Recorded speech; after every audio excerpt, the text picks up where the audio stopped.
Jamani ndugu zangu, kina kaka na kina dada, kama umempata mwenza alafu anakwambia bwana mimi siwezi kukuoa mpaka ubadilishe dini, yaani wewe sio Muislamu ila anataka kukuoa au unataka kumuoa Muislamu, alafu anakwambia bwana mimi mpaka ukitaka hivyo tuoane mpaka ubadilishe dini. Usikubali mpaka uhakikishe kabisa. Unamuuliza, bwana wewe unasema badilishe dini, wewe una swali?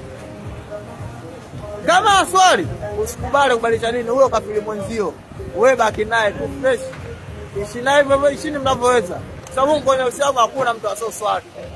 Uswali ndio hivyo. Sasa mtu anakuambia badilisha dini, alafu yeye mwenyewe anaswali. Yaani unabadilisha dini na wewe unakuja unaungana naye amswali, wote wawili mnakaa amswali. Sasa wewe Uislamu gani? Muislamu lazima uswali. Kwa hiyo ndio atakwambia badilisha dini ili tuoane. Kwanza hakikisha anaswali ili bado unajua naenda kubadilisha dini. Ukija huko utakuwa unaswali swala 5 fresh. Ila kama mtu aswali swala 5, usikubali kubadilisha dini.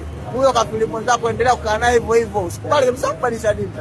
Lakini naye ishini hivyo hivyo. La sivyo, yeye aanze kuswali na wewe ndio uje huko.